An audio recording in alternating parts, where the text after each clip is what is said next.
کوئی رات تمہاری ایسی نہ ہو کہ بغیر توبہ کے سو جاؤ، کوئی صبح ایسی نہ ہو آپ کی جو اللہ بالکل تعالیٰ کی بارگاہ میں استغفار کر کے نہ شروع کرو۔ ہر دن توبہ کرو، ہر دن اللہ کریم کی بارگاہ میں استغفار کرو۔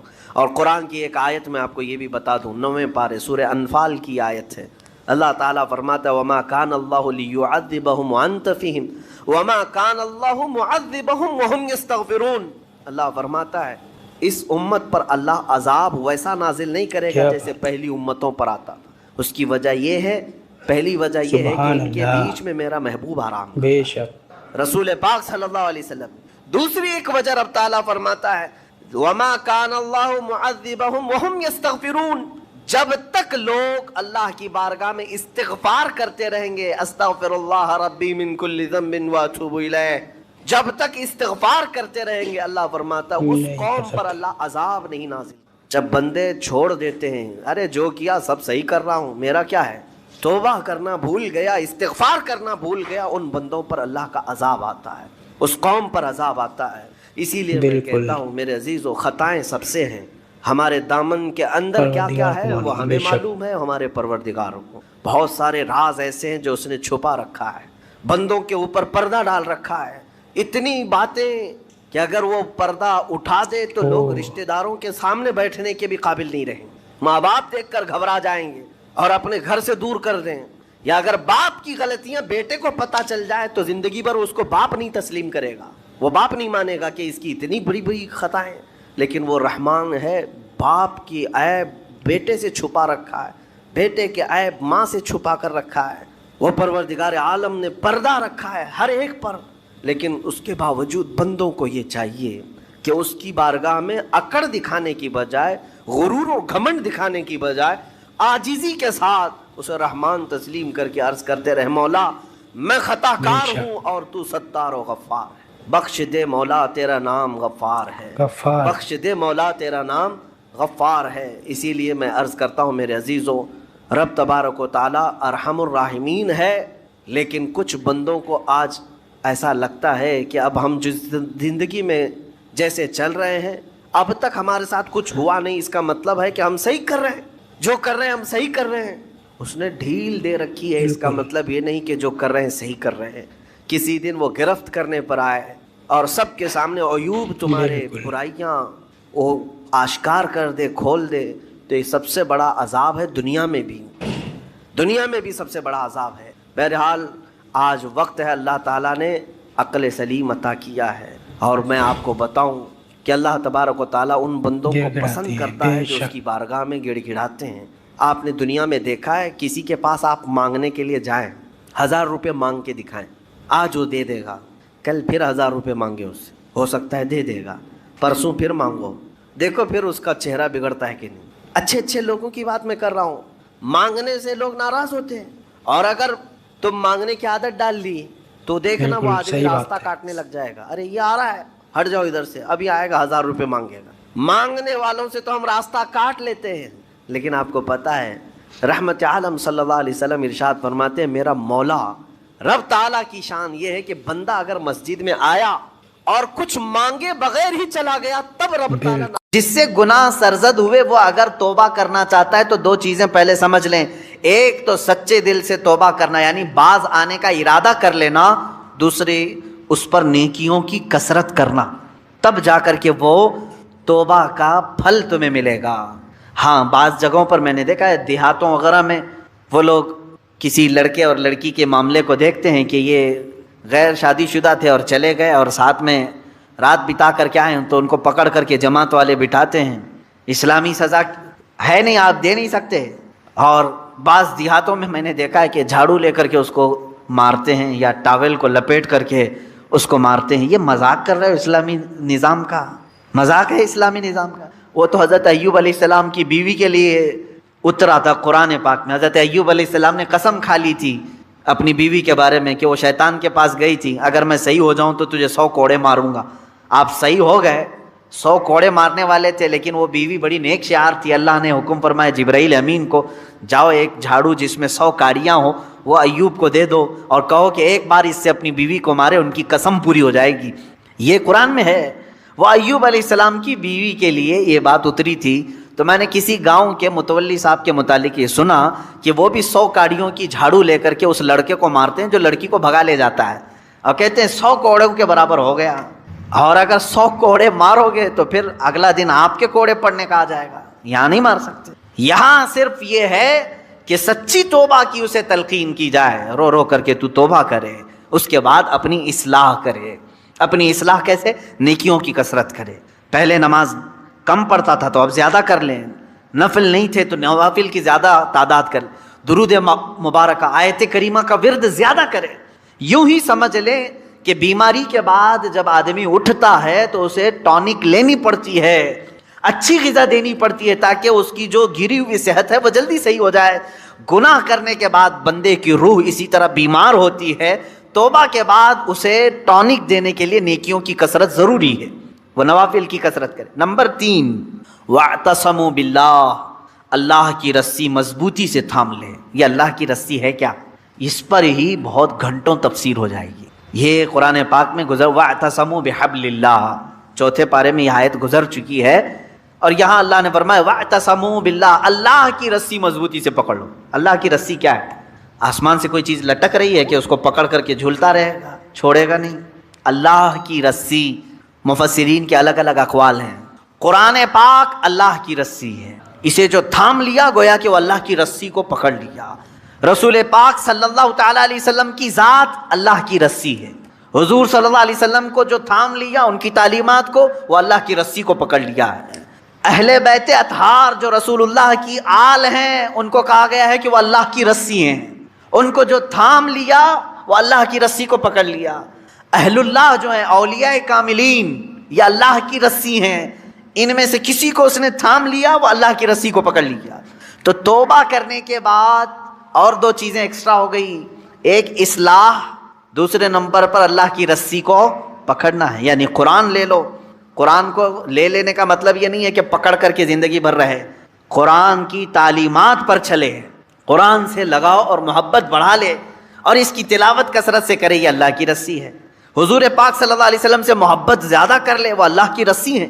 اور یہ ایک بات یاد رکھیں، میں آپ سے کہتا ہوں، یہاں میرے پاس ایک رسی ہے، ایک اس کا سرا، ایک کونا میرے پاس ہے، ایک باہر، اور آپ نے اس رسی کو پکڑ لیا، اور جب میں رسی کھینچوں تو سیدھے آپ کس کے پاس آئیں گے؟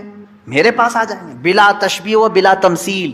اللہ نے قرآن میں فرمایا اللہ کی رسی کو پکڑ لو، یعنی اللہ رب العزت کی جو رسی ہے وہ خود خدائے قدیر و جبار کے دست قدرت میں ہے، اور اس رسی کا ایک سرا، ایک کونا دنیا میں ہے، وہ رسول پاک کی شکل میں ہے، اہل بیت اطہار کی شکل میں ہے، قرآن عظیم کی شکل میں ہے۔ ان کو جس نے پکڑ لیا، جب رب تبارک و تعالیٰ سارے لوگوں کو کھینچے گا تو تم وہیں جاؤ گے جہاں یہ اس رسی کا دوسرا کنارہ ہوگا۔ اسی کو کہتے ہیں اللہ رب العزت تک پہنچنے کے لیے اس کی رسی کو تھام لینا، یعنی اہل اللہ، اولیاء کاملین سے وابستہ ہونا، قرآن پاک سے اور رسول پاک کی زندگی سے وابستہ ہونا۔ 3 چیزیں میں نے گنا دیا توبہ کے لیے۔ وَأَخْلَصُوا دِينَهُمْ لِلَّهِ، چوتھی چیز ہے اپنے دین کو اللہ کے لیے خالص کر دینا، پیورٹی والا دین۔ یہ وہی شادی کرنے والے لوگوں کے لیے ہے، جو شادی کے لیے دین میں آئے تو اللہ فرمانا نہیں، اللہ کے لیے دین میں آؤ، اللہ کے لیے توبہ کرو۔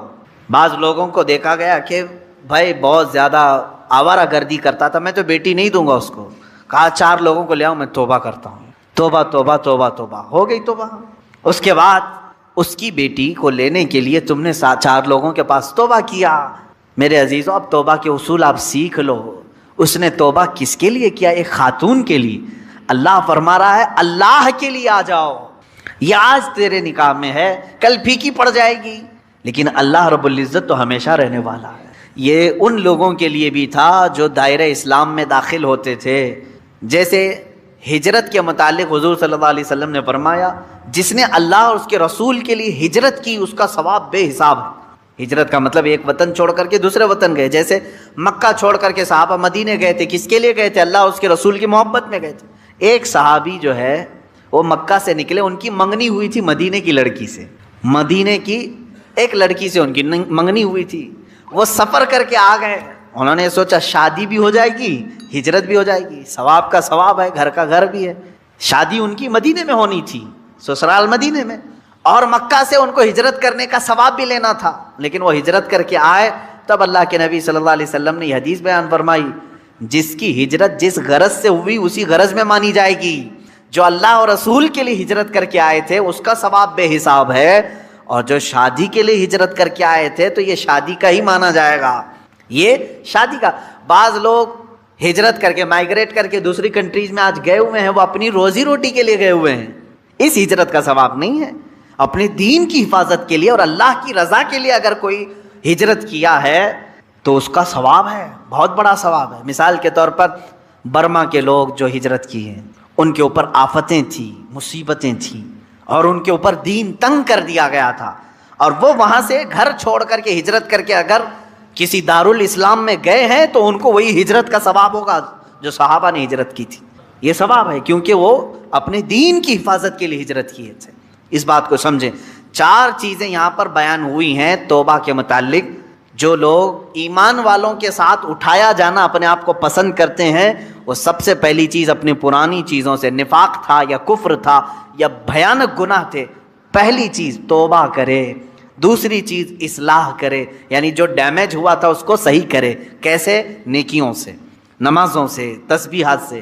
نمبر 3، اللہ کی رسی کو پکڑ لے. یہ نہیں کہ خالی تو مسجد میں بیٹھ گیا اور یہ سوچا مجھے کسی کی ضرورت نہیں، کسی پیر فقیر کی ضرورت نہیں. بولتے ہیں نا بعض لوگ، میرا دین کامل ہے، کسی پیر اس طرح کے جملے لوگ اپنے ماڈرنزم کو بتانا چاہتے ہیں کہ ہم اہل اللہ کے قریب نہیں جانا چاہتے، اللہ والوں کی ہمیں کوئی حاجت نہیں. جبکہ قرآن کہہ رہا ہے کونوا مع الصادقین، تم اللہ کے سچے بندوں کے ساتھ رہو. اللہ تعالیٰ نے انسان کو بنایا ہے اور انسان بھولتا بار بار ہے اور خطائیں بھی بار بار کرتا ہے. خطا کرنے والا اور بھول جانے والا اللہ کی بارگاہ میں ایسا نہیں ہے کہ وہ ہمیشہ کے لیے ناکارہ ہے، بلکہ اللہ تعالیٰ نے اسے زندگی میں بار بار موقع دیے ہیں کہ تو اپنی خطاؤں سے اور اپنی بھول سے پھر سے دوبارہ اپنی اچھی زندگی میں آ جا، اور اسی کو ہم توبہ کہتے ہیں. توبہ کا جو آپشن رکھا گیا ہے انسانوں کے لیے، مسلمانوں کے لیے خاص طور پر، بہت ہمت والا ہے دروازہ ہے، بہت ہمت والا دروازہ ہے. اور اسی وجہ سے حدیث پاک میں یہ ہے کہ گناہ کرتا ہے بندہ، پھر توبہ کرتا ہے، پھر گناہ کرتا ہے، پھر توبہ کرتا ہے. یہ کرتا رہتا ہے. فرشتے اللہ کی بارگاہ میں عرض کرتے ہیں کہ مولا یہ تو بار بار وہی کرتا ہے پھر توبہ کرتا ہے. اگر ہمارے ساتھ کوئی غلطی 1 بار 2 بار کر دے، تیسری بار تو ہم اسے چھوڑیں گے بھی نہیں. انسانوں کی طبیعت تو یہی ہے. لیکن بندہ جب بار بار ایک خطا کرتا ہے اور پھر توبہ کرتا ہے، پھر خطا پھر توبہ، تو فرشتے جب اللہ کی بارگاہ میں یہ عرض کرتے ہیں کہ یہ مولا یہ ہر بار یہی کرتا ہے، تو جانتے ہیں پروردگار عالم کیا فرماتا ہے. ارشاد فرماتا ہے اے میرے فرشتوں، میرا بندہ مجھے رحمان سمجھتا ہے اس لیے بار بار توبہ کرتا ہے، مجھے وہ ارحم الراحمین سمجھتا ہے، ورنہ کون بار بار اللہ تبارک و تعالیٰ کی بارگاہ میں دروازہ کھٹکھٹاتا. تو رب تبارک و تعالیٰ ارحم الراحمین ہے، یہ تصور ہر مسلمان کے ذہن میں ہے. اس کی وجہ سے وہ کبھی مایوس نہیں ہوتا. اور شیطان کا سب سے بڑا حربہ کیا ہے جانتے ہیں آپ؟ سب سے بڑا بہکانے کا اور گمراہ کرنے کا اور ہمیشہ گناہوں میں ملوث رکھنے کا سب سے بڑا آلہ، کہ بندے کو سب سے پہلے نا امید کرتا ہے، اب تیرا کیا ہوگا، تو بہت برباد ہو چکا ہے. یہ جو خیال شیطان ڈالتا ہے دل میں، اس کے بعد پھر وہ بندہ جری ہو جاتا ہے، اب میرے توبہ سے بھی کچھ ہونے والا نہیں ہے، جو جس طرح زندگی چل رہی چلنے دو، ارے 50 سال ہو گئے اب تک میں یہی کرتا رہا، اب کیا سدھروں.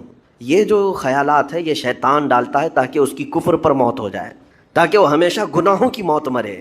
نا امیدی جو ڈالتا ہے شیطان، اب میرے ساتھ کچھ ہونا نہیں ہے. نہیں میرے عزیزو، رحمت عالم صلی اللہ تعالیٰ علیہ وسلم کی بارگاہ میں کیسے کیسے لوگ آئے اور ارحم الراحمین نے ان کی توبہ قبول کی. آپ کو ایک بات میں بتاؤں، سیدنا عمر ابن خطاب رضی اللہ تعالیٰ عنہ کا دور ہے. مثنوی شریف میں مولانا روم فرماتے ہیں جنت البقیع آپ نے سنا ہوگا، قبرستان مدینے کا. مدینے کے قبرستان میں رات کے وقت ایک بوڑھا آدمی 80 سال کا جو بانسری بجاتا تھا اور اسی سے پیسہ کماتا تھا. اس کی بانسری میں بڑی اچھی لے تھی، بڑی سر اچھی تھی، لوگ سنتے تھے اور پیسے دیتے تھے. لیکن بڑھاپے میں جب سانس پھولنے لگ جاتی ہے، ہانپنے لگ جاتا ہے، سانس نہیں ٹھہرتی، تو بانسری کیسے بجتی؟ اس کی لے ٹوٹ جاتی، لہجے بدل جاتے. بوڑھا آدمی، اب اس کی بانسری سننے کو کوئی آتا نہیں تھا اور پیسے ملتے نہیں تھے. تھک ہار کر کے وہ آیا، رات کا وقت تھا، جنت البقیع قبرستان میں، 80 سال کی عمر کا ہو گیا ہے. اس نے بانسری توڑ دی، کہا زندگی بھر جس چیز سے میں کماتا تھا اب میری سانسوں نے جواب دے دیا، جسم پھولنے لگا ہے، سانس زیادہ آنے لگ گئی ہے، اب میرا کھانا پینا کیسا چلے گا. خیر ارحم الراحمین ہوں تو تیرا ہی بندہ، میرے اہل و عیال نہیں، میرے رشتہ دار نہیں، مجھے اگر تو بھوکا مارنا ہے تو اسی قبرستان میں مار دے، یا اگر میری زندگی باقی ہے تو میرے رزق کا انتظام کر دے۔ وہ رو رہا تھا 80 سال کی عمر میں۔ جب بندہ لاچار و مجبور ہوتا ہے تو پروردگار کو ہی یاد کرتا ہے۔ جانتے ہیں عمر ابن خطاب رضی اللہ تعالیٰ عنہ امیر المومنین مسجد نبوی میں تھے اور ان کی آنکھ لگی تھی، خواب میں رسول پاک صلی اللہ تعالیٰ علیہ وسلم تشریف لائے۔ کہا عمر، اللہ کا حکم ہے جنت البقیع میں جاؤ، ایک بھوکا آدمی کھڑا ہے، اپنے گھر سے کھانا لے جاؤ اور اس کی ضرورت کا انتظام کرو۔ نیند کھلی تو آپ نے دیکھا اللہ کے حبیب صلی اللہ علیہ وسلم کی طرف سے حکم آیا اور رب ذوالجلال کا حکم ہے، گھر سے عمدہ کھانا لیا، توشادان لے کر کے کچھ مال و متاع بھی لے کر قبرستان میں گئے، ڈھونڈا کون ہے یہاں پر، تو دیکھا کہ ایک ہانپتا کانپتا ہوا 80 سال کا بوڑھا روتا ہوا نظر آیا۔ امیر المومنین اپنے ہاتھ میں توشادان لے کر اس کے قریب گئے، کہا تو بھوکا ہے؟ کہا ہاں بھوکا ہوں، بیٹھ چل میں تجھے کھلاتا ہوں۔ دسترخوان بچھا کر اسے اپنے ہاتھوں سے کھلایا اور اسے اپنی ضرورت کے مطابق جو ضروریات تھیں اس کی ضرورت کے مطابق وہ ساری چیزیں دی۔ وہ بوڑھا پوچھتا ہے آپ کون ہیں؟ حضرت عمر فاروق نے کہا میں عمر ابن خطاب ہوں۔ وہ ڈر گیا، حضرت عمر سے کون نہیں ڈرتا تھا کہ کہیں یہ کھلا پلا کر کے مجھے کوڑے نہ ماریں کہ زندگی بھر بانسری بجانے والا آج پکڑا گیا ہے، ہاں آج مجھے یہ سزا نہ دے دے۔ وہ کانپنے لگا، کہا کہ آپ یہاں کیسے؟ حضرت امیر المومنین کہتے ہیں میں خود نہیں آیا، مجھے اللہ کے رسول نے بھیجا، اور رب تبارک و تعالیٰ کا حکم آیا تھا کہ تو بھوکا ہے اور تو نے رزق مانگا ہے اور مجھے تیرے رزق دے کر کے بھیجا گیا ہے۔ وہ چیخ مار کر کے گر پڑا زمین پر اور رونے لگا، اپنے ہاتھ پھیلا کر کہا سچ فرمایا مولا تو ارحم الراحمین ہے، 80 سال تجھ سے دور بھاگتا رہا، ایک بار کیا تجھے میں نے پکارا، تو نے وقت کی امیر المومنین کو کھانا دے کر بھیج دیا۔ اللہ رب العزت کی بارگاہ میں نا امیدی اور مایوسی جو شیطان لاتا ہے، اس سے بندے بھٹک جاتے ہیں، بہک جاتے ہیں، انہیں توبہ کی توفیق بھی نہیں ملتی۔ اسی لیے میرا مولا فرماتا انا عند ظنی عبدی بی، رب تعالیٰ فرماتا میرا بندہ میرے بارے میں جیسا گمان کرتا ہے میں اس کے ساتھ ویسا سلوک کرتا ہوں۔ تم کیا گمان کرتے ہو؟ وہ سخت پکڑ کرے گا، ابھی مار ڈالے گا، وہ غفار ہے، قہار ہے، جبار ہے، لیکن ساتھ میں وہ ستار بھی ہے، وہ رحمان بھی ہے، رحیم بھی ہے۔ اگر رب تبارک و تعالیٰ ہر چیز پر پکڑ کرتا تو ہمارا تو جینا ہی نہیں تھا، یہاں پر اتنے گناہ ہو چکے۔ اور وہ رب تعالیٰ فرماتا وسعت رحمتی کل شیء، میری رحمت نے ہر چیز کو گھیر رکھا ہے۔ اللہ رب العزت بندوں کو معاف کرنے کا اظہار زیادہ فرماتا ہے۔ اور جانتے ہیں آپ گناہ جب عام ہوتے ہیں، میں آپ کو اپنے گھر کی بات بتا دوں، میرے گھر میں آپ 4 دن کے مہمان بن کر کے آئے ہیں، کبھی میری کھڑکی توڑ رہے ہیں، کبھی دروازہ توڑ رہے ہیں، کبھی ہمارے گھر کے برتن پٹک رہے ہیں، کبھی فرشی اکھاڑ رہے ہیں، کب تک برداشت کروں گا؟ آپ کو نکال کر باہر کر دیں گے، مہمان نہیں، یہ بلا ہو گئی ہے، گھر سارا اجاڑ رہا ہے۔ ایک چیز پر چھوڑ دیا جائے، 2 چیز پر چھوڑ دیا جائے، یہ انسانوں کی فطرت ہے، انسانوں کی فطرت۔ لیکن رب کائنات اپنی کائنات میں ہم بندوں کو اتارا ہے، ہم نے کیا نہیں بگاڑا، اپنے گناہوں سے اس کی زمین کو لال کر دیا، ہاں اس کی نافرمانی سے ہم نے اس کائنات کے رنگ کو بدل دیا، کھلے عام گناہ، ننگا پن، بے حیائی، عیاشی، سب کچھ ہوتا رہا۔ اس کی کائنات ہے، اس کی زمین ہے، اس کی سلطنت ہے۔ اور ان گناہوں کی وجہ سے جانتے ہیں آپ سمندر اللہ کی بارگاہ میں عرض کرتا ہے کہ مولا تو مجھے اجازت دے دے، میں ایسی طغیانی لاؤں گا کہ یہ سب ہلاک ہو جائیں گے۔ ہوائیں اللہ سے اجازت مانگتی ہیں تو مجھے شدت دے دے، میں اتنا تیز اڑاؤں گی کہ ان کے پرخچے اڑ جائیں۔ لیکن جانتے ہو اللہ کی طرف سے جواب کیا آتا ہے؟ سمندر کو بھی رب تعالیٰ فرماتا، ہواؤں کو بھی کہتا ہے رب تعالیٰ رک جاؤ، میں میرے بندوں کے انتظار میں ہوں، میرے بندوں کی توبہ کے انتظار میں ہوں کہ میرے بندے میرے پاس لوٹ آئیں گے۔ اسی لیے اللہ کے حبیب صلی اللہ تعالیٰ علیہ وسلم ارشاد فرماتے ہیں اللہ تعالیٰ کو سب سے زیادہ خوشی کس بات کی ہوتی ہے جانتے ہیں؟ رب تعالیٰ اپنے بندوں سے کب خوش ہوتا ہے؟ مثال دے کر کے میرے آقا نے فرمایا، مثال دے کر سمجھایا۔ صحرا میں، ڈیزرٹ میں ریتیلے میدان ہوتے ہیں، اس کا سفر بڑا ڈینجر ہوتا ہے۔ آج بھی ڈیزرٹ ہیں بہت سارے، سہارا ڈیزرٹ کا نام سنا ہوگا آپ نے۔ ہم گئے ہیں 200-250 کلومیٹر تک آپ چلتے رہو گاڑی، نہ ایک درخت نظر آتا ہے، نہ پہاڑ نظر آتا ہے، نہ گھر نظر آتا ہے، کچھ بھی نہیں۔ اس طرف میدان ریت کا اور آسمان لگا ہوا دکھتا ہے، ادھر بھی آسمان، تنہا ہم اکیلے نظر آتے رہتے ہیں۔ صحرا کا جو سفر ہوتا ہے بہت کٹھن ہوتا ہے۔ نبی پاک صلی اللہ تعالیٰ علیہ وسلم مثال دیتے ہوئے ارشاد فرماتے ایک بندہ اپنی اونٹنی لے کر، اس پہ ساز و سامان لے کر کھانے پینے کا صحرا کے سفر پر تھا، اور صحرا میں کھانا پانی بہت مقدار میں لی جاتی ہے کیونکہ کچھ ملتا نہیں، اور جلد سے جلد وہاں سے سفر گزار کر کے آنا۔ ایک بار اگر راستہ بھٹک گیا موت ہو جاتی ہے، وہاں پہ راستہ ملے گا نہیں۔ جس طرف بھی جاؤ تو لگے گا سیدھا ہی چل رہا ہوں، ڈائریکشن ہی نہیں پتہ ہوتے صحرا میں۔ حضور پاک صلی اللہ علیہ وسلم فرماتے ہیں ایک بندہ صحرا کے سفر میں اپنی اونٹنی کے ساتھ ساز و سامان لے کر سفر پر تھا، بیچ راستے میں اسے نیند آئی، سویا، سو کر کے اٹھا تو دیکھا اس کی اونٹنی ساز و سامان کے ساتھ غائب ہے، صحرا میں، بیچ صحرا میں۔ اب جو سواری تھی وہ غائب ہے، کھانا پانی تھا وہ غائب ہے، کچھ نہیں ہے ساتھ میں۔ گھبرا گیا، پریشان ہوا، اپنی اونٹنی کو ڈھونڈتا ڈھونڈتا تھک گیا، کبھی ادھر کبھی ادھر، کبھی ادھر کبھی ادھر، ہر جگہ کہیں کوئی نشان نظر نہ آئے۔ اور جب سواری نہیں ہے تو اب کئی 100 کلومیٹر کا بغیر کھانے پینے کے کیسے سفر کرتا؟ تھک ہار کر کے دوسرا دن ہو کہ تیسرا دن ہو، ایک جگہ وہ بندہ سو گیا، پھر سے سو گیا، اب راستہ بھی نہیں ملتا، سویا تو نیند سے اٹھا جب تو دیکھا اس کی اونٹنی بھی موجود ہے، اس کا ساز و سامان بھی ہے۔ یہ مثال ہے، یہ مثال ہے۔ میرے آقا صلی اللہ علیہ وسلم صحابہ سے اب پوچھتے ہیں اے میرے صحابہ بتاؤ اس بندے کو جو صحرا میں گمشدہ اونٹنی جس کی مل جائے اسے خوشی کتنی ہوگی؟ صحابہ کہتے ہیں یا رسول اللہ اس کی تو جان میں جان آ گئی ہوگی، کیونکہ وہ جانتے تھے صحرا کا سفر کیا ہوتا ہے۔ کہا سب سے زیادہ اسے خوشی ہوگی کہ اس کا کھویا ہوا سامان مل گیا، کھوئی ہوئی سواری مل گئی۔ میرے آقا صلی اللہ علیہ وسلم فرماتے ہیں گمشدہ اونٹنی کے ملنے پر جیسے اس مسافر کو خوشی ہوئی، اس سے کئی زیادہ بڑھ کر کے رب تعالیٰ کو اس وقت خوشی ہوتی ہے جب ایک گنہگار بندہ واپس توبہ کر کے اس کی بارگاہ میں آتا ہے۔ رب تعالیٰ کی بارگاہ میں جب بندہ پلٹ کر کے آتا ہے، رب تعالیٰ فرشتوں پر اس بندے کو دکھا کر رشک کرتا ہے، ارشاد فرماتا ہے میرا بندہ میرے پاس آ گیا، میرا بندہ میرے پاس آ گیا ہے۔ میں نے قرآن پاک کی وہی آیت تلاوت کی ہے جس میں اللہ تعالیٰ فرماتا ہے والذین اذا فعلوا فاحشۃ او ظلموا انفسهم ذکروا اللہ فاستغفروا لذنوبہم۔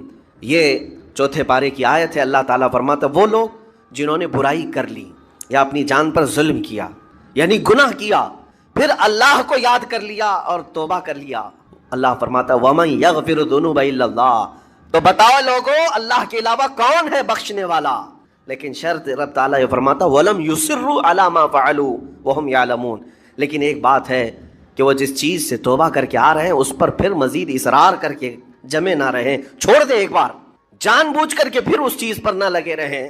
یہ آیت کب نازل ہوئی تھی میں آپ کو بتاؤں، دو صحابہ تھے، دونوں گہرے دوست تھے، بہت ہی گہرے دوست، مدینے کے رہنے والے۔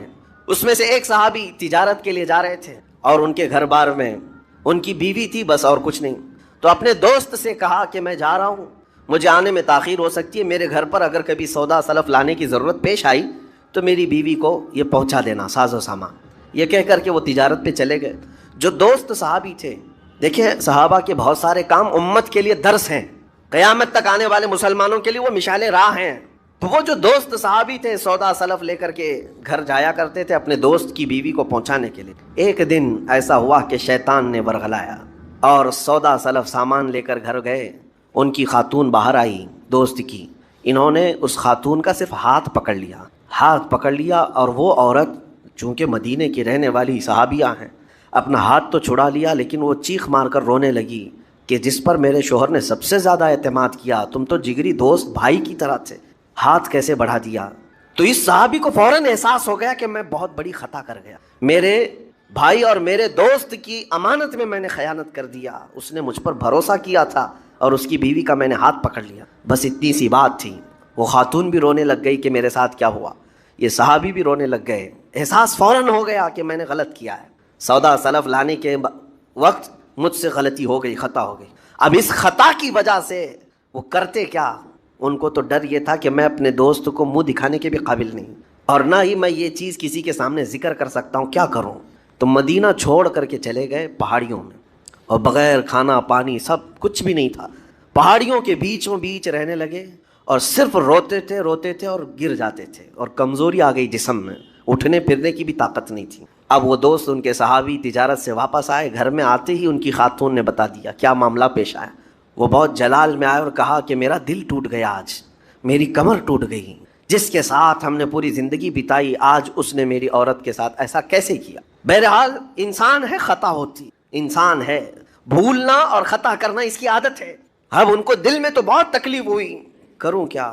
لیکن وہ صحابی تھے، انہوں نے کہا یہ معاملہ سیدھے حضور پاک کی بارگاہ میں رکھتا ہوں، کہا کہ میں سزا دوں گا یا پھر جو ہے ان کے لیے جو قرار واقعی چیز ہوگی وہ دلا کر رہوں گا۔ بارگاہ مصطفیٰ صلی اللہ تعالیٰ علیہ وسلم میں تشریف لائے، عرض کیا کہ آقا ایسا ایسا ہو گیا، میرے معتمد ساتھی نے میرے گھر میں ایسا معاملہ کر دیا، نبی پاک صلی اللہ تعالیٰ علیہ وسلم غمگین ہو گئے کہ ان دونوں کے درمیان ایسا کیسے ہو گیا. پھر تھوڑی دیر کے بعد رحمت عالم صلی اللہ علیہ وسلم جو غیب داں نبی ہیں، ہر چیز کو جانتے بلکہ اپنے امتیوں کے احوال سے باخبر رسول